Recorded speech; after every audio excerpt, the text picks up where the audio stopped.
4வது அதிகாரம் 4-7. மனுஷராய் தள்ளப்பட்டதாயும் தேவனால் தெரிந்து கொள்ளப்பட்டதும் விலையேற பெற்றதுமாய் இருக்கிற ஜீவனுள்ள கல்லாகிய அவரிடத்தில் சேர்ந்தவர்களாகிய நீங்களும் ஜீவனுள்ள கற்களை போல ஆவிக்கேற்ற மாளிகையாகவும் இயேசு கிறிஸ்து மூலமாய் தேவனுக்கு பிரியமான ஆவிக்கேற்ற பலிகளை செலுத்தும்படிக்கு பரிசுத்த ஆசாரிய கூட்டமாகவும் கட்டப்பட்டு வருகிறீர்கள். அந்தபடியே இதோ தெரிந்து கொள்ளப்பட்டதும் விலையேற பெற்றதுமாய் இருக்கிற மூளைக்கல்லை சீயோனில் வைக்கிறேன். அதன் மேல் விசுவாசமாய் இருக்கிறவன் வெட்கப்படுவதில்லை என்று வேதத்திலே சொல்லி இருக்கிறது. ஆகையால் விசுவாசிக்கிற உங்களுக்கு அது விலையேற பெற்றது. கீழ்ப்படியாமல் இருக்கிறவர்களுக்கோ வீட்டை கட்டுகிறவர்களால் தள்ளப்பட்ட பிரதான மூளைக்கல்லாகிய அந்த கல் இடறுதற்கேதுவான கல்லும் விழுதற்கு ஏதுவான கண்மலையும். ஹல்லேலூயா, ஹல்லேலூயா. இந்த வார்த்தை எல்லாருக்கும் பரிச்சயமான ஒரு வார்த்தை. அங்க என்ன போடப்பட்டிருக்கு? வீட்டை கட்டுகிறவர்களால் தள்ளப்பட்ட பிரதான மூளைக்கல் ஆகிய அந்த கல். ஹல்லேலூயா.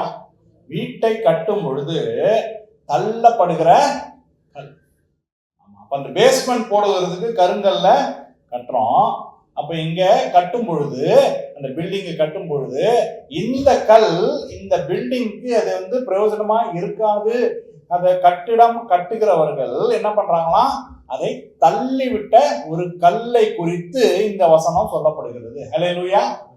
தள்ளப்பட்ட ஒரு கல்லை குறித்து இந்த வசனம் நமக்கு சொல்லுகிறது. இன்னும் இது விவரமா இந்த வசனத்துடைய ரெஃபரன்ஸ் எங்க இருக்குதுன்னா, சங்கீதம் 118:22. வீடு கட்டுகிறவர்கள் ஆகாதென்று தள்ளின கல்லே மூளைக்கு தலை கல்லாயிற்று. 23. அது கர்த்தராலே ஆயிற்று. அது நம்முடைய கண்களுக்கு ஆச்சரியமாய் இருக்கிறது. ஹல்லேலூயா. அப்ப வீடு கட்டுகிறவர்களுக்கு ஆகாததென்று ஒரு கல்லு பட்டிருக்கு. ஒரு கல்லு பற்று. அந்த கல்லு என்னவா மாறி இருக்குது? மூளைக்கல்லாய் மாறி இருக்கிறது. ஹல்லேலூயா.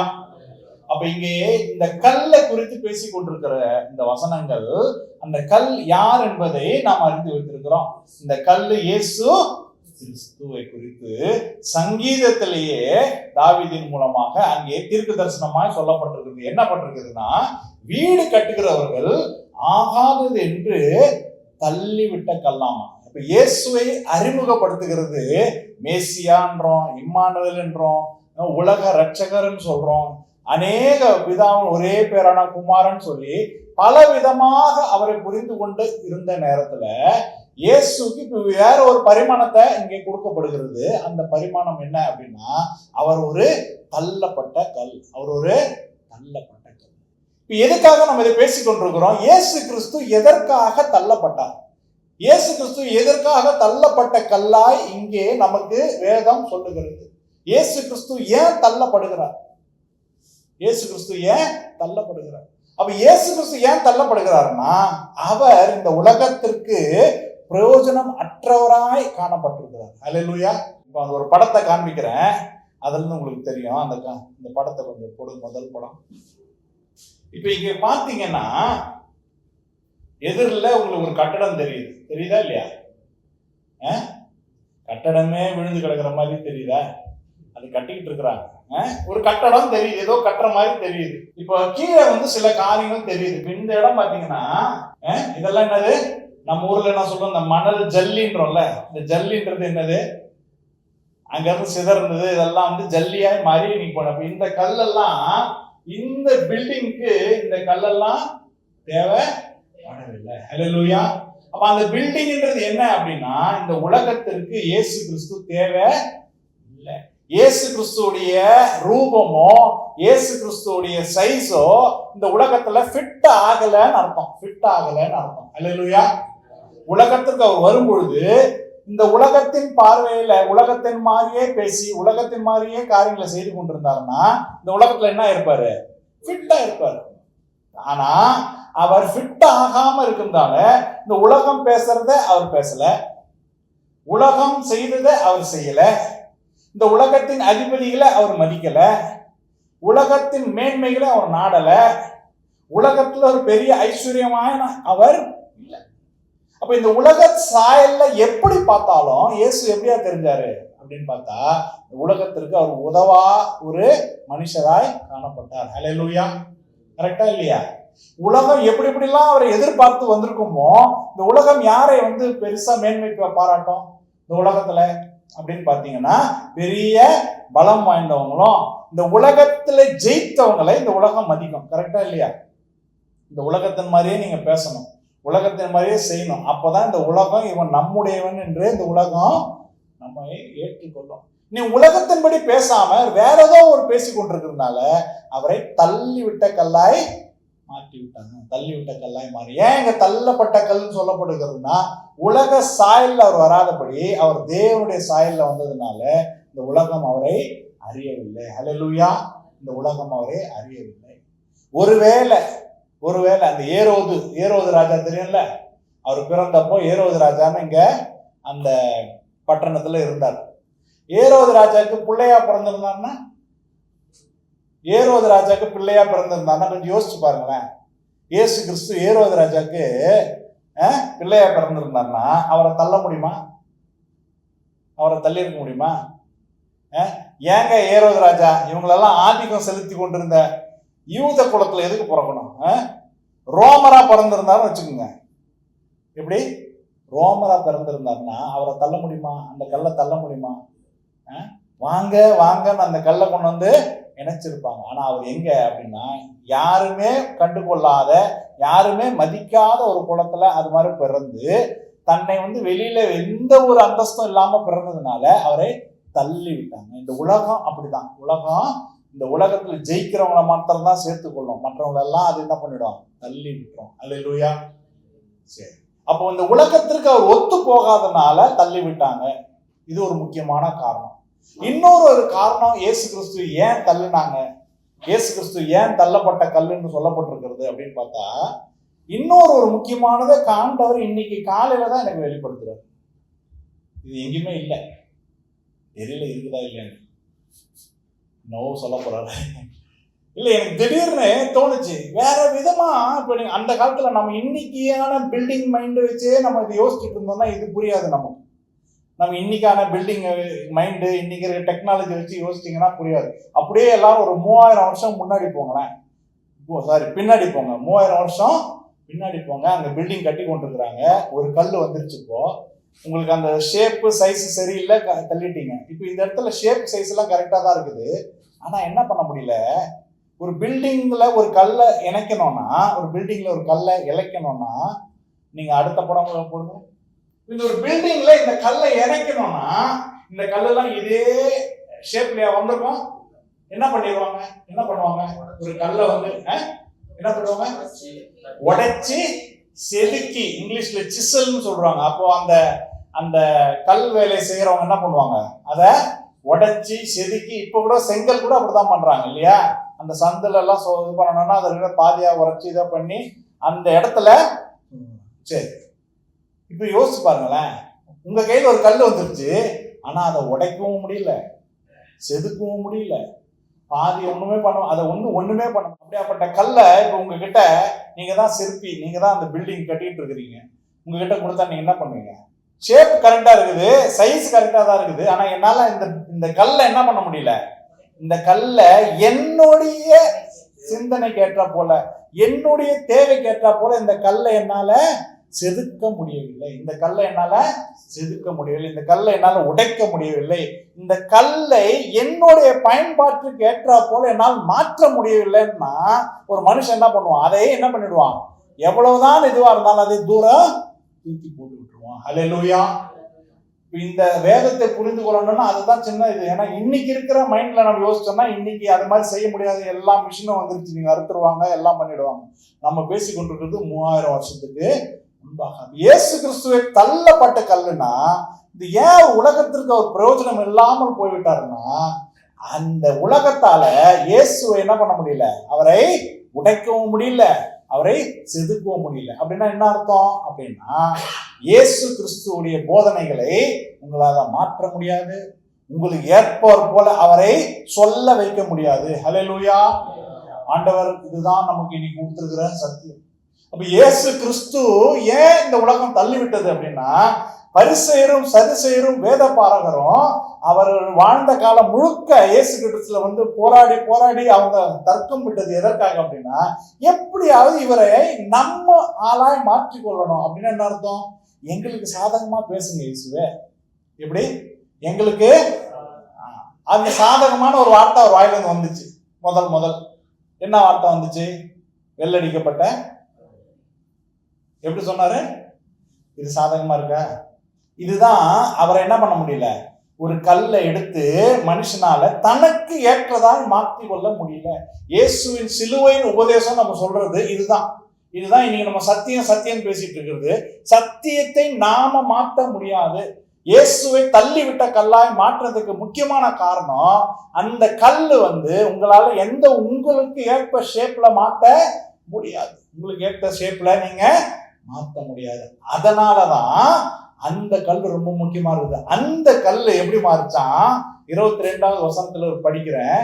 வீடு கட்டுகிறவர்கள் ஆகாதது என்று. அவங்க ஏன் ஆகாததுன்றா, அது என்னுடைய தேவைக்கேற்ற போல என்னால மாற்ற முடியல. ஆனால் ஆண்டவருடைய காரியம் எப்படி இருந்திருக்கு பாருங்க. அந்த கல்லை என்ன பண்ணிருக்காரு? மூளைக்கல். எப்படி, என்ன மூளைக்கல்? மூளைக்கு தலைக்கல்லாய் மாற்றி இருக்கிறார். ஹல்லேலூயா. மூளைக்கு தலைக்கல்லாய் மாற்றி இருக்கிறார். மூளைக்கு தலைக்கல்லாய் மாற்றி இருக்கிறார். இதோடைய அர்த்தத்தை நீங்கள் புரிந்து கொண்டீங்கன்னா ஆண்டவர் இன்னைக்கு உங்களுக்கு சில காரியங்களை புரிய வைப்பார். ஹல்லேலூயா. மூளைக்கு தலைக்கல். மூளைக்கு தலைக்கல்னா என்னன்னு சொல்லுங்க பாப்போம். எத்தனை கல் இருந்தாலும் முதல்ல ஒரு கல். ஹல்லேலூயா. கரங்களை தட்டி. என்னது? எல்லா கல், எத்தனை கல் இருந்தாலும் அது என்னது? அதுதான் முதல் கல். ஹல்லேலூயா. அப்படின்னா என்ன அர்த்தம்? இந்த கல் நான் ஏற்கனவே சொல்லிட்டேன், இந்த உலகம் அந்த கல்லை என்ன பண்ணுச்சு, இந்த கல்லை என்னுடைய சாயலுக்கு மாற்ற முடியலப்பா அப்படின்னு சொல்லி தூக்கி போட்டாச்சு. ஆண்டவர் என்ன சொல்றாரு, உன்னுடைய பில்டிங் இல்ல, நான் புதுசா ஒரு பில்டிங் கட்டுறேன், அந்த பில்டிங்ல இந்த கல்லு தான் மூளைக்கல், இந்த கல்லு தான் மூளைக்கு இருக்கிற தலைக்கல். ஹல்லேலூயா. இப்ப என்ன நடக்க போகுது அப்படின்னா, நீ ஒரு ராஜ்யத்தை நீ உருவாக்கின, நீ உலக ராஜ்யத்தை உருவாக்கி வச்சிருக்கிறீங்க. இந்த உலகத்தின் ராஜ்யத்திற்கு இந்த கல்லு பிரயோஜனப்படல, நீங்க தூக்கி போட்டுட்டீங்க. ஆண்டவர் சொல்றாரு, இந்த கல்லை நீங்க தூக்கி போட்டீங்கல்ல, இந்த கல்லை நான் மூளைக்கல்லாக்குறேன், தலைக்கல்லாக்குறேன். இப்போ இந்த என்னுடைய பரலோக ராஜ்யம், இந்த கல்லை சுத்தி நீங்க கட்ட போறீங்க. ஹல்லேலூயா. இந்த கல்லை சுத்தி நீங்க கட்ட போறீங்க. ஆமென். ஹல்லேலூயா. இதுதான் பரலோக ராஜ்யம். அதனாலதான் இயேசு கிறிஸ்து பிலாத்துக்கு முன்பாய் நிற்கும் பொழுது ஒரு வார்த்தையை ரொம்ப அழகா ஒண்ணு சொன்னார். என்ன சொன்னார் தெரியுமா? என்னுடைய ராஜ்யம் உலகத்துக்குரியது அந்த வேதத்தை நீங்க அப்படியே சீரியஸா படிச்சுட்டு வந்தீங்கன்னா வச்சுங்களேன், இதெல்லாம் அப்படியே ஒன்னா வரும்.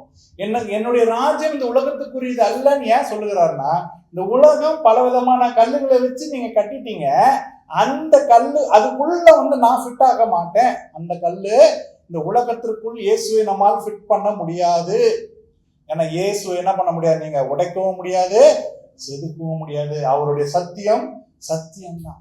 பரிசேயர் சதுசேயர் வேதபாரகருக்கு இருந்த பெரிய பிரச்சனை என்னன்னா, அவங்க நினைக்கிறதை அவர் சொல்லணும்னு அவங்க எதிர்பார்த்தாங்க.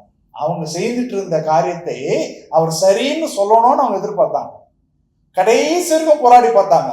கடைசி வரைக்கும் இந்த கல்லை உடைக்கவே முடியலன்றதுனாலதான் தள்ளப்பட்ட கல்லா அவர் என்ன பண்ணாங்க, சிலுவையில கொண்டு போய் அறைஞ்சிட்டாங்க. ஹல்லேலூயா. அப்ப இயேசுடைய சத்தியம் எப்படி இருக்கணும், அதை மாற்ற முடியாது. அதனாலதான் வசனம் சொல்றது, இந்த வசனத்துல நான் வந்து என்ன பண்ண முடியாது, நான் எதையாகிலும் கூட்டவும் கூடாது, உரைக்கவும் கூடாது. அப்ப சத்தியத்தின் மேல் நம்ம ஏன் அவ்வளவு பசிதாகமா இருக்கிறோம் அப்படின்னு சொன்னா, இயேசு அப்படியாப்பட்டவர். அவர் இந்த ராஜ்யத்திற்குள்ள அவரை கொண்டு போய் நிறுத்த முடியாது. அவரையே தலைக்கல்லாய் வைத்து அவரை சுற்றி ஒரு ராஜ்யம் உருவாகிறது தான் பரலோக ராஜ்யம். அந்த ராஜ்யத்திற்குள்ள பிரவேசிப்பதற்காக தான் உங்களையும் என்னையும் ஆண்டவர் அழைத்திருக்கிறார். அந்த ராஜ்யத்திற்குள்ள பிரவேசிப்பதற்காக தான் ஆண்டவர் அழைத்திருக்கிறார். அப்போ மூளைக்கல்னா என்ன அர்த்தம்? முதலாவது நீங்க சொன்னது, எத்தனை கல்லா இருந்தாலும் அது என்னது? அதுதான் பிரதான கல். அதுதான் முக்கியமான பிரதான கல். அந்த கல்லை சுற்றி தான் அந்த பில்டிங் எழுப்பப்படும். பில்டிங்காக கல் இல்ல, கல்லுக்காக பில்டிங். இப்ப அப்படியே இதை மாத்தி சொல்லுங்க. உங்களுக்காக இயேசு அல்ல, இயேசுக்காக. அல்லேலூயா. உங்களுக்காக நீங்க இயேசுவை எப்படி வேணாலும் மாத்திக்க முடியாது. இயேசுக்காக நான் என்ன பண்ணணும்? நான் மாற வேண்டும். அல்லேலூயா. எப்படியாவது என்னை இயேசுவோடு நான் இணைத்துக் கொள்வதற்கு நான் என்ன பண்ணணும்? என்னுடைய பெருமையை விட்டுட்டு வரணும், என்னுடைய எரிச்சலை விட்டுட்டு வரணும், என்னுடைய பாவங்களை விட்டுட்டு இயேசுவோடு இணைப்பதற்கு என்ன தேவைப்படுகிறதோ, என்னை வெட்டலாம், என்னை செதுக்கலாம், என்னை கட் பண்ணலாம், கட் பண்ணி என்ன பண்ணணும்? எப்படியாவது இயேசுவோடு நான் ஒட்டி கொள்ள வேண்டும். ஆனா நம்ம இன்னைக்கு செய்து கொண்டிருக்கிற காரியங்கள் என்னவா இருக்கு? இயேசுவை ஏன் இடத்துல நுழைக்க ட்ரை பண்றேன். அது அந்த இயேசு சிலுவையில தொங்கின இயேசு அல்ல. அவர் வேற ஒரு இயேசு, வேற ஒரு. என் வாழ்க்கைக்குள்ள இயேசுவை ஃபிட் பண்ண ட்ரை பண்ணீங்கன்னா அது சத்தியம் இல்ல, அது கள்ள உபதேசம். அல்லேலூயா. உங்க வாழ்க்கைக்குள்ள இயேசு ஃபிட் ஆக மாட்டாரு. இயேசுக்குள்ள உங்க வாழ்க்கையை நீங்க என்ன பண்ணணும்? ஃபிட் பண்ண வேண்டும். அல்லேலூயா.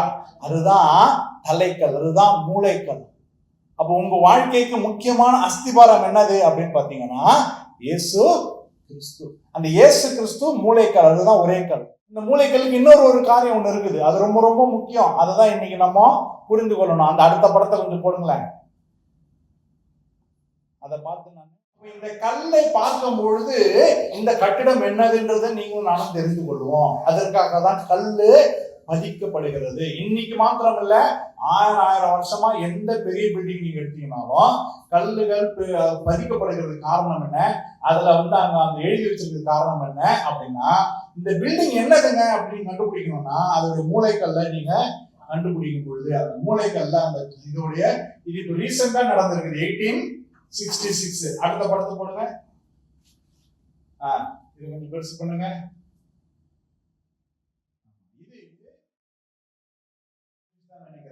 இதை வைத்து இங்க என்ன இருந்தது, இது என்ன கட்டிடம் அப்படின்னு கண்டுபிடிக்கிறீங்களா இல்லையா?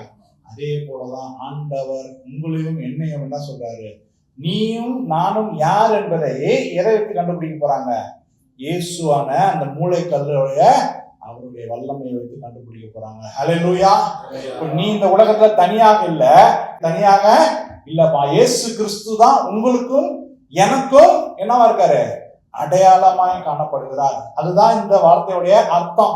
பலர் தள்ளின கல்லு மூளைக்கு தலைக்கல்லாய் ஆயிற்று அப்படின்னா என்ன அர்த்தம்? இந்த உலகத்திலிருந்து நம்ம பிரித்தெடுத்து இயேசு என்ன சொல்றாரு? நீ இங்க ஒட்டி கொண்டிருந்த இங்க இருந்து பிரித்தெடுத்து இங்க ஒரு பில்டிங் நான் வச்சிருக்கிறேன். இந்த பில்டிங் என்ன அப்படின்னா இயேசு கிறிஸ்துவே அதுக்கு மூளைக்கல்லா இருந்ததுனால அங்கிருந்து எடுக்கப்பட்டு நான் இங்க ஒட்டப்பட்டதுனால இன்னிலிருந்து என்னுடைய அடையாளம் என்னவா மாறுது? இந்த மூளைக்கல்லாய் மாறி இருக்கிறது. ஹல்லேலூயா. அதுதான் தள்ளப்பட்ட மூளைக்கல்.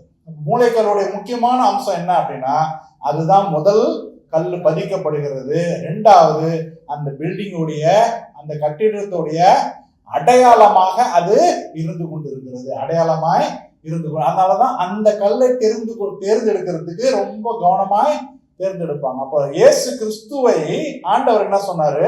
இந்த உலகத்துக்கு நீ பிரயோஜனமற்றமாய் இந்த உலகம் உங்க தூக்கி போட்டதுனால ஆண்டவர் என்ன சொல்றாரு? இந்த இயேசுவை வைத்து நான் பரலோக ராஜ்யத்தை நான் இங்க கட்ட போகிறேன். பரலோக ராஜ்யம் என்பது இயேசு என்ற அந்த மூளைக்கல், அந்த தலைக்கல்லை வைத்து கட்டப்பட்டிருக்கிறது. இயேசு இல்லை என்றால் பரலோக ராஜ்யம் நமக்கு இல்லை. ஹல்லேலூயா. ஏன் இதை சொல்றோம்? இதை எல்லாருக்கும் தெரியுமே? கிடையாது. ஏன்னா இன்னைக்கு அநேகர் புறவாசல் வழியாய் அங்கே பரலோக ராஜ்யத்துக்கு வருவதற்கு அவங்க பிரயாசப்படுவாங்கன்னு வேதம் சொல்லுது. நீங்க எப்படிதான் ட்ரை பண்ணாலும் ஆண்டவர் சொல்றாரு, நானே வழியும் சத்தியமும் ஜீவனுமா இருக்கிறேன்னு மறுபடியும் ஏன் சொல்றாரு அப்படின்னா, நான் தான் மூளைக்கல். இந்த பில்டிங்குள்ள நுழையணும்னா என்ன பார்த்துட்டு என் மேல் கட்டப்பட்ட வாழ்க்கையா இருந்தாதான் அதுக்குள்ள நீங்க நுழைய முடியும். அப்ப இயேசு தான் நம்முடைய மூளைக்கல்லாய் இருக்கிறார். நல்லா தெரிஞ்சுக்கணும். அல்லேலூயா. மறுபடியும் போவோம். 1 பேதுரு 2 அந்த வசனத்தை மறுபடியும் போவோம். மனுஷரால் தள்ளப்பட்டதாயினும் மனுஷனால் தள்ளப்பட்டதாயினும் தேவனால் தெரிந்து கொள்ளப்பட்டதும் தேவனால் தெரிந்து கொள்ளப்பட்டதும் விலையேற பெற்றதுமாய் இருக்கிற விலையேற பெற்றதுமாய் இருக்கிற ஜீவனுள்ள கல்லாகிய அவரிடத்தில் ஜீவனுள்ள கல்லாகிய அவரிடத்தில் சேர்ந்தவர்களாகிய நீங்களும் ஜீவனுள்ள கற்களை போல ஆவிக்கேற்ற மாளிகையாகவும் ஜீவனுள்ள கற்களை போல ஆவிக்கேற்ற மாளிகையாகவும் இயேசு கிறிஸ்து மூலமாய் தேவனுக்கு பிரியமான ஆவிக்கேற்ற பலிகளை செலுத்தும்படிக்கு பரிசுத்த ஆசாரிய கூட்டமாகவும் கட்டப்பட்டு வருகிறீர்கள். ஆமென். போதும். ஹல்லேலூயா, ஹல்லேலூயா. இயேசு கிறிஸ்து எப்படி அடையாளப்படுத்துகிறது இந்த வசனம்? அவர் யாரா இருக்காரு? தள்ளப்பட்ட கல். கட்டிடம் கட்டுகிறவர்கள் தள்ளப்பட்ட கல். அப்போ ஒரு கல் யாரு? இயேசு கிறிஸ்து. அவர் என்னவா மாறிட்டாரு? அவர் கல்லுக்கெல்லாம் மூளைக்கல்லா மாறிட்டார், தலை கல்லாய் மாறிட்டாரா? சரி. ஆனா இங்க இன்னொரு கல்லை குறித்து பேசிக்கொண்டிருக்கு. முதல் 4வது வசனத்துல பாரு, மனுஷரால் தள்ளப்பட்டதாயினும் தேவனால் தெரிந்து கொள்ளப்பட்டதும் விலையேற பெற்றதுமாய் இருக்கிற ஜீவனுள்ள கல்லாகி அவரிடத்தில் சேர்ந்தது. அப்ப இங்க போட்டிருக்கிற 4வது வசனத்துல இருக்கிற கல்லு நீங்களும் நானும். ஹல்லேலூயா.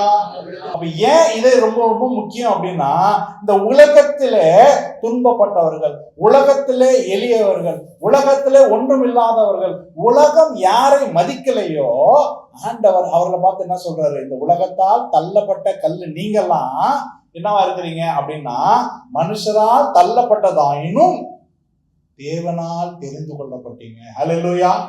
ஆண்டவர் என்ன சொல்றாரு? இந்த கட்டிடத்தை கட்டுறதுக்கு நான் உன்னை அழைக்கவில்லை.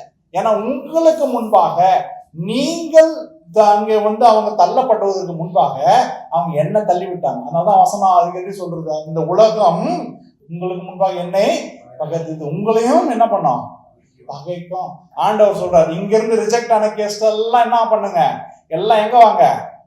எங்க வாங்க? ஹல்லேலூயா, ஹல்லேலூயா. வருத்தப்பட்டு பாரம் சுமக்கிறவங்க எல்லாம் எங்க வாங்க? என்னிடத்தில் வாங்க, நான் உங்களுக்கு என்ன பண்றேன்? இளைப்பாறுதல் தருகிறேன். இளைப்பாறுதல் தருகிறேன்னு என்ன அர்த்தம்? தள்ளப்பட்டுட்டியா? அங்க ஒரு கல்லா தள்ளப்பட்டியா? உலகம் உன்னை தள்ளிருச்சா? உலகத்துல உனக்கு சில காரியங்கள் உலகத்தின் பேட்டர்ன் படி நீ பெருசா சொல்லிக்கிற மாதிரி இல்லையா? ஆண்டவர் சொல்ற, நீ தான் என்னுடைய கேண்டிடேட். நீ எங்க வரணும்? இங்க வா. நீ எங்க வரணும்? இங்க வா. அந்த வசனத்தை மறுபடியும் இந்த சிந்தனையோட படிங்க. உங்களுடைய மனுஷரால் தள்ளப்பட்டதாயினும் தேவனால் தெரிந்து கொள்ளப்பட்டதும் விலையேற பெற்றதுமா இருக்கிற. ஹல்லேலூயா. ஆண்டவர் நமக்கு சொல்லுகிறது என்ன?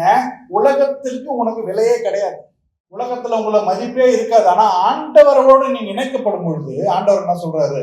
நீ விலையேற பெற்றவனாய் காணப்படுகிறாய். ஹல்லேலூயா.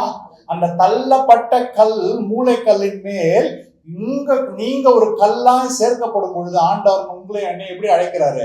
விலையேற பெற்ற கல்லாய் மாற்றுகிறார். ஹல்லேலூயா. விலையேற பெற்ற கல்லாய் மாற்றுவது மாத்திரம் இல்லாமல் 5வது வசனத்துல ரொம்ப முக்கியமாக நமக்கு ஒரு ரகசியத்தை சொல்றாரு. என்ன சொல்றாருன்னா, இந்த உலகத்துல நீங்க எதுவுமே நடக்கல முடியலன்னு தாழ்ந்து தன்னைத்தான் தாழ்த்தி ரொம்ப கஷ்டப்பட்டு இருக்கிறவன் 5வது வசனத்துல எப்படி மாறுறாங்க பாருங்க, படிங்க. ஜீவனுள்ள கற்களை போல நீங்க எப்படி மாறுகிறோமா? ஜீவனுள்ள கற்களை. ஹல்லேலூயா. அப்ப இந்த உலகத்துல இருக்கிற கற்களை பார்த்து ஆண்டவர் என்ன சொல்றாரு? ஜீவன் இல்லாத கற்கள் சொல்றாரு. ஹல்லேலூயா. இது ரொம்ப முக்கியம். அதனாலதான் அந்த பரிசேயரை பார்த்து அவர் சொன்னது என்ன அப்படின்னா, நீங்கள் வெள்ளடிக்கப்பட்ட கல்லறை எதை குறிக்கிறது? கல்லறை ஒரு மரணத்தை குறிக்கிறது, ஜீவன் இல்லாததை குறிக்கிறது. நீ கல்லறை நீங்க எவ்வளவுதான் பெயிண்ட் அடிச்சு எவ்வளவுதான் நீங்க மார்பலை போட்டிருந்தாலும் கல்லறை எதை குறிக்கிறது? மரணத்தை தான் அதை காண்பிக்கிறது. இந்த உலகத்துல நீங்க என்னதான் உங்களை நீங்க போர்த்தி கொண்டாலும் உனக்கு ஜீவன் இல்லாதவங்க இருக்கும் பொழுது ஆண்டவர் சொல்றாரு, அந்த கல்லை கொண்டு நீங்க இந்த தலைக்கல்லோடு நீங்க இணைக்கப்படும் பொழுது அந்த கல்லுக்கு ஒரு புது ஜீவன் பிறக்கிறது. ஹல்லேலூயா. ஆண்டவருக்கு நீ பிரயோஜனம் படணும்னா என்ன பண்ணணும்? உலகத்தால் தள்ளப்பட வேண்டும். இப்ப உங்ககிட்ட ஒரு பில்டிங் கட்ட சொல்றேன், நீங்க இங்க புது பில்டிங் கட்டி கொண்டு இருக்கிறீங்க, மூளைக்கல் வச்சுட்டீங்க, இயேசு கிறிஸ்து இருக்காரு. சரி, இப்ப இங்க இந்த பில்டிங்ல இருந்து ஒரு கல் எடுக்கணும், எப்படி எடுப்பீங்க? எடுக்க முடியுமா? அந்த பில்டிங்கோடு நல்லா இணைஞ்சிருக்கிற கல்லை எடுக்க முடியுமா? எந்த கல்லை எடுப்பீங்க? எது அந்த பில்டிங்ல சேராம அந்த பில்டிங்ல இருந்து விழுந்து போகிறதோ அதை எடுத்து என்ன பண்ணுவோம்? அதை தான் நம்ம எடுக்க முடியுமே தவிர அந்த பில்டிங்கோட நல்லா இணைஞ்சு பின்னி பிசைஞ்சு இருக்கிற கல்லை நம்மளால எடுத்து இங்கே இந்த பில்டிங்ல சேர்க்க முடியாது. உலகத்தோட பின்னி பிசைஞ்சு உலகத்தின் மேன்மைகளோடு ஜம்முன்னு வாழ்ந்துட்டு இருக்கிறவனை கொண்டு வந்து தேவனுக்கு பிரயோஜனமான பாத்திரமாய் மாற்ற முடியாது. ஹல்லேலூயா. அதனாலதான் சொல்றாரு ஆண்டவர், நீங்க நொறுங்குண்ட இருதயம் உள்ளவருக்கு அவர் சமீபமா இருக்கிறது என்ன அப்படின்னா, அந்த நொறுக்கமும் எடுக்கமும் எப்போ இருக்கிறதுனா, இந்த உலகம் உங்களை ரிஜெக்ட் பண்ணும் பொழுது, உலகத்துல உங்களுக்கு ஏதோ ஒரு கஷ்டம் வரும் பொழுது, உலகத்துல ஏதோ ஒரு தாழ்வு நிலைமை நீங்கள் போகும் பொழுது ஆண்டவருடைய மகிமையை நீங்கள் தெரிந்து கொள்கிறீங்க. அப்ப ஆண்டவர் சொல்றாரு, அங்கிருந்து விழுந்துட்டியாப்பா, கவலைப்படாத, அப்படியே அனாதை இல்லை, அந்த கல்லை கொண்டு வந்து இயேசு கிறிஸ்துவோடு சேர்க்கும் பொழுது நீ எப்படி மாறுகிற? ஜீவனுள்ள கல்லாய் மாறுகிறாய். ஹல்லேலூயா. இப்போ ஆண்டவர் உலகத்துல இருந்து என்னை பிரித்து எடுக்கணும்னா, நான் உலகத்தோடு பின்னி பிசைந்து இருந்தேன்னா என்ன அவரால் எடுக்க முடியாது. அந்த உலகத்துல ஏதோ ஒண்ணு உங்களுக்கு இல்லாமல் உலகத்தோட ஒட்ட முடியாமல் நீங்க விழுந்து போகும் பொழுது அப்படியாப்பட்ட பாத்திரங்களை எடுத்து கொண்டு வந்த ஆண்டவர் தன்னுடைய இயேசு கிறிஸ்துவுடைய கல்லின் மேல வைத்து உங்களை ஜீவன் உள்ளவராய் மாற்றுகிறார். அதனாலதான் ஆண்டவர் சொல்லுகிற, தன்னை பார்த்து சொல்றது, இயேசுவை பற்றி சொல்றது என்னது? நானே ஜீவ ஊற்று. ஜீவ ஊற்று. ஜீவன் இல்லாதவனுக்கு ஜீவனை தருகிறது தான் ஜீவ ஊற்று. உள்ள ஜீவன் உள்ள. அடுத்தது படிங்க, அந்த 5வது வசனம். ஜீவனுள்ள கற்கள் ஆவிக்கேற்ற மாளிகை. 2ஆ படிக்கணும். அதை எப்படி? ஜீவனுள்ள கல். உங்களுக்கு இங்க இருந்து வந்த உடனே இங்க என்ன பேரு? உங்களுக்கு உலகத்துல என்ன பேரு? நமக்கு ஒன்னத்துக்கு உதவாது. அவனுக்கு என்ன தெரியும்? அவனுக்கு அறிவே கிடையாது. அவனுக்கு என்ன புரியும்? அவன் ஒரு இது, அவன் ஒண்ணுமே சம்பாதிக்கல, வாழ்க்கையில் ஒண்ணுமே. உலகத்துல உங்களுக்கு என்ன பேரு? ஒன்னத்துக்கு உதவாது. இங்க வந்த உடனே உங்களுக்கு என்ன பேரு? ஜீவனுள்ள கல். ஜீவனுள்ள கல், பிரயோஜனமான பாத்திரம். அது மாத்திரம் இல்லை, ரொம்ப இதுதான், ரொம்ப இதை நீங்க அண்டர்லைன் பண்ணி நீங்க வீட்டுல போய் படிக்கணும். இது ரொம்ப ரொம்ப அர்த்தம் உள்ள காரியம். அடுத்த அர்த்தம் என்ன அர்த்தம்? ஜீவனுள்ள கல்லு எங்க போகுது? ஆவிக்கேற்ற மாளிகையாய் இயேசு கிறிஸ்து மூலமாய் செலுத்தும்படிக்கு அல்லேலூயா. கட்டப்பட்டு வருகிறோம். கட்டப்பட்டு என்ன வருகிறோம் அப்படின்னு சொன்னா, ஒவ்வொரு நாளும் ஆண்டவர் என்னை என்ன பண்ணிட்டு இருக்காரு? வணைந்து கொண்டிருக்கிறான்னு சொல்றோம்ல. அந்த வணைந்து கொள்ளுகிறது என்ன அப்படின்னா, அவர் உங்களை ஆவிக்கேற்ற மாளிகையாய் மாற்றி கொண்டு வருகிறார். அல்லேலூயா. You are becoming part of something big. நீ ஒன்றுக்கு இல்லாதவனா தனியா அனாதையா அங்க ஒரு கல்லு, இங்க ஒரு கல்லு, இங்க ஒரு கல்லா இருந்திருந்தோம். நம்ம ஆண்டவர் அங்கங்க இருந்து ஒரு கல்லா எடுத்துட்டு வந்து என்ன பண்றாரு? உங்க எல்லாருக்கும் ஒரு அர்த்தத்தை தருகிறார், ஒரு அர்த்தத்தை கொடுக்கிறார், ஒரு வேல்யூவை கொடுக்கிறார். உன் ஜீவன் வெறுமையில இல்ல, உன்னுடைய ஜீவன் ஏதோ ஒரு அனாமத்துக்காக நீ வாழ்ந்து விடவில்லை, எந்த ஒரு காரணம் இல்லாமல் முகாந்திரம் இல்லாமல் நீ பிறந்து விடவில்லை. உன்னுடைய வாழ்க்கைக்கும் ஒரு அர்த்தத்தை ஆண்டவர் எப்படி கொடுக்கிறாருன்னா, ஆவிக்குரிய மாளிகையிலே உன்னை இணைக்கப்படுகிறார். ஹல்லேலூயா. ஆமா, இணைக்கப்பட்டு விட்டோம் சொல்ல வரல, அங்க ரொம்ப அழகா போட்டிருக்கிறது, கட்டப்பட்டு கட்டப்பட்டு வருகிறீர்கள். அப்ப நல்லா உணர்ந்து கொள்ள வேண்டாம். அந்த உலகம் உங்களை உதறி தள்ளினாதான் நீங்க என்ன பண்ண முடியும்? ஆண்டவருடைய ராஜ்யத்துக்குள் பிரவேசிக்க கட்டப்பட முடியும். ஹல்லேலூயா. நான் ஆல்ரெடி சொல்லிட்டேன், உலகத்துல மகிமையாய் உலகத்துல நல்ல ஜீவனோடு இசைந்து காணப்பட்டோம்னா, இந்த செவுத்துல இருந்து நம்மளால ஒரு கல்லை எடுங்கன்னு சொன்னா முடியாது. அப்படியெல்லாம் முடியாதுன்னு நீங்களே சொல்லுவீங்க. ஆனா அந்த செவுத்துல 2-3 கல்லை உதிரியா வெளியில விழும் பொழுது, அந்த செவுத்துக்கு வேண்டான்னு விழும் பொழுது, அந்த செவுத்துக்கு பிரயோஜனம் இல்லாத கல்லு, இந்த உலகத்துக்கு பிரயோஜனம் இல்லாத கல்லு ஆண்டவர் தனக்கு பிரயோஜனமாய் மாத்திரம் அல்லாமல் நம்ம எப்படி மாத்துகிறார்? நம்மை ஆவிக்கேற்ற மாளிகையாய் மாற்றுகிறார். ஆவிக்கேற்ற மாளிகைன்னா என்ன அர்த்தம் அப்படின்னா, உங்களுக்கு தனியா பார்க்கும்போது வேல்யூ கிடையாது, தனியா பார்க்கும்போது உங்களுக்கு எந்த ஒரு வேல்யூவும் கிடையாது. இயேசுவோடு நம்ம ஒட்டப்படும் பொழுது நம்ம எல்லாருக்கும் சேர்ந்து பார்க்கும்போது ஒரு வேல்யூ கிடைக்கிறது. ஹல்லேலூயா.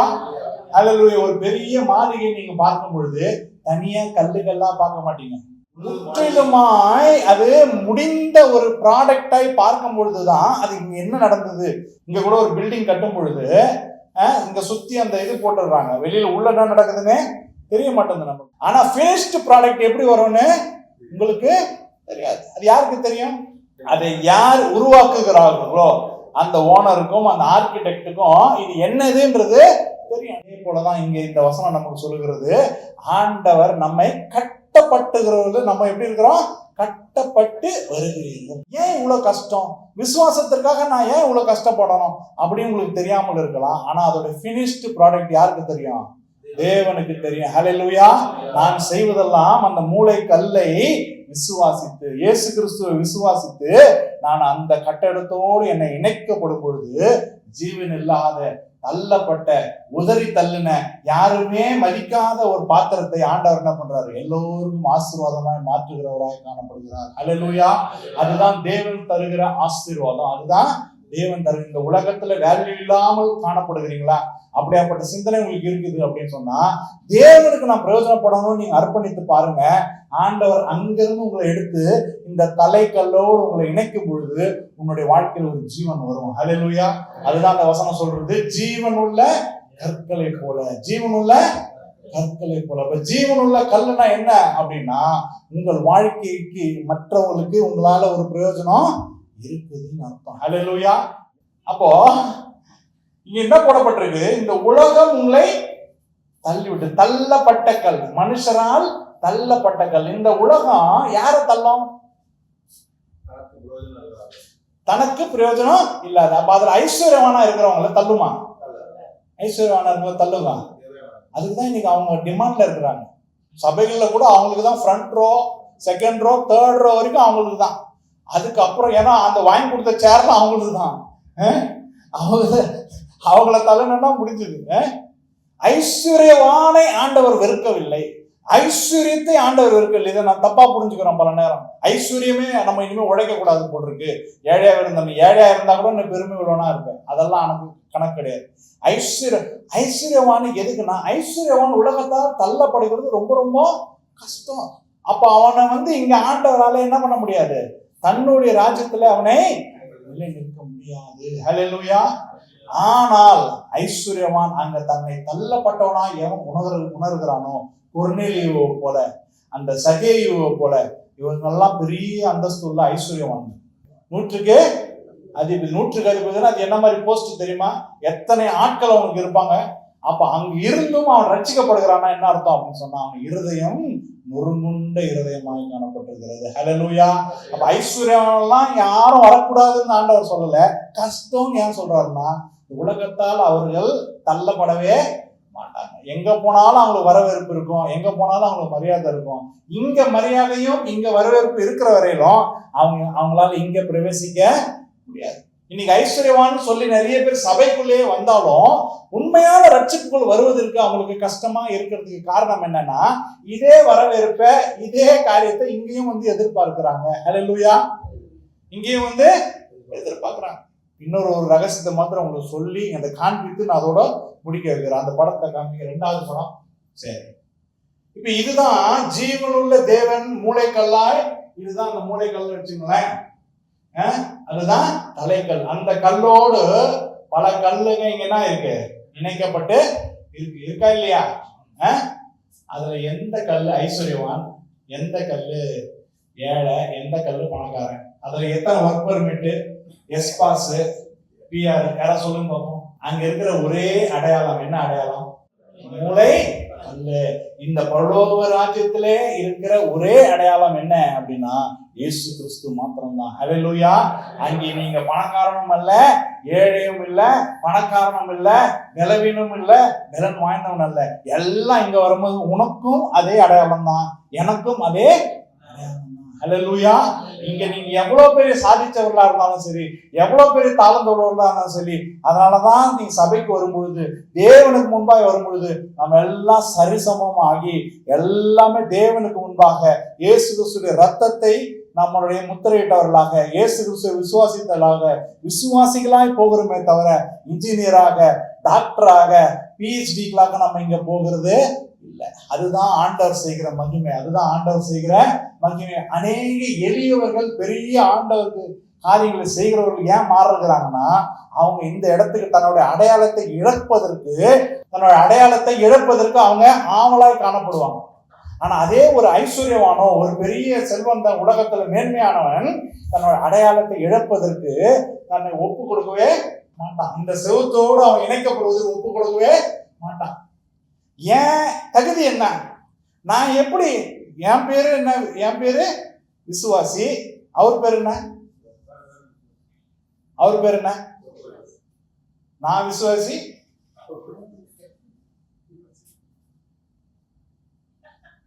சொல்லும் போதே கோபம் வருதா இல்லையா? அதனாலதான் ஐஸ்வர்யவான் ரொம்ப கஷ்டம் சொல்கிறது என்ன அப்படின்னா, என்ன எல்லாருக்கும் ஒரே விசுவாசி, பட்டுன்னு விசுவாசின்றீங்க, அட்லீஸ்ட் ஒரு மூத்த விசுவாசினா சொல்லுங்க. எப்படி எப்படி மூத்த விசுவாசிகள்லாம் எழுந்துருங்க, சின்ன விசுவாசிகள்லாம் கொஞ்சம் எழுந்துருங்க. அந்த மூத்த விசுவாசி சின்ன விசுவாசி எதை வச்சு நம்ம கண்டுபிடிக்கிறோம்?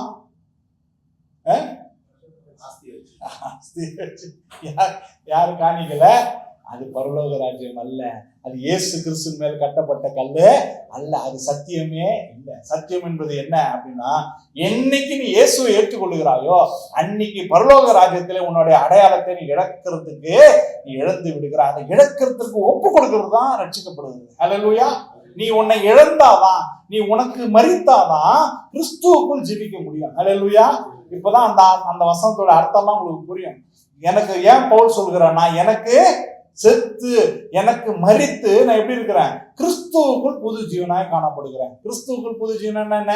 இங்க கார்பெண்டரா இருக்கிறேன், இங்க இன்ஜினியரா இருக்கிறேன், பிஹெச்டியா இருக்கிறேன், டாக்டரா இருக்கிறேன். இங்க வந்த உடனே இங்க எல்லாருமே இயேசு கிறிஸ்து தேவ ஆட்டுக்குடிய ரத்தத்தினாலே முத்திரிடப்பட்ட பிள்ளைகளாய் காணப்படுகிறார். ஹல்லேலூயா. இந்த ஐஸ்வர்யவானுக்கு என்ன உரிமைகள் இங்க கொடுக்கப்படுகிறதோ அதேதான் அந்த எளியவனுக்கும் கொடுக்கப்படும். ஏன்னா இங்க எளியவனும் இல்லை, இங்க பணக்காரனும் இல்லை, எல்லாரும் அந்த மூளைக்கல்லோடு இணைக்கப்பட்டவர்களாக காணப்படுகிறோம். ஹல்லேலூயா. ஆண்டவர் நமக்கு இன்னைக்கு வைத்திருக்கிற வார்த்தை என்ன? இந்த உலகத்துல தள்ளப்பட்டிருந்தாலும், இந்த உலகத்தால் நீ ஒதுக்கப்பட்டிருந்தாலும், உலகத்தால் மதிக்கப்படாமல் உன் வாழ்க்கை இருந்தாலும், இயேசுவோடு இணைக்கப்படுவதற்கு நீ ஒப்பு கொடுக்கும் பொழுது ஆண்டவர் உன்னை என்ன பண்றாரு? ஆவிக்கேற்ற மாளிகையாக உன்னை மாற்றுகிறவராய் காணப்படுகிறார். ஹல்லேலூயா. தனித்தனியா பார்த்தா நமக்கு வேல்யூ இல்லாம இருக்கலாம், நம்ம எல்லாரையும் சேர்த்து பார்க்கும் பொழுது அது ஒரு ஜொலிக்கிற மாளிகையாக, அநேகர் பார்த்து தேவனுடைய நாமத்தை மகிமைப்படுத்தும்படியான ஒரு மாளிகையாக இருக்கும். ஹல்லேலூயா. உங்கள் வாழ்க்கை தனியாக நீங்க காரியங்களை செய்ய முடியாமல் இருக்கலாம், தனியாக யாருக்கும் உதவி செய்யாம முடியாம இருக்கலாம். ஆனால் நாம் எல்லாம் ஆண்டவருடைய ராஜ்யத்துல இயேசு கிறிஸ்துவின் நாமத்தினால் நம்ம எல்லாம் இணைக்கப்படும் பொழுது நம்ம எல்லாரும் சேர்ந்து ஆண்டவருடைய நாமத்தை மகிமைப்படுத்த நம்ம அழைக்கப்பட்டிருக்கிறோம். அதுதான் ஆண்டவர் நமக்கு வைத்திருக்கிற ரகசியம். அதுக்குதான் சபைகள் உருவாக்கப்பட்டிருக்கிறது. இங்க பெரியவனோ சின்னவனோ அதெல்லாம் கிடையாது, எல்லாரும் இணைக்கப்பட்டு தேவனுக்கு நம்ம பிரயோஜனமாய் காணப்படுகிறோம். ஹல்லேலூயா. ஹல்லேலூயா. எல்லாம் எழுந்து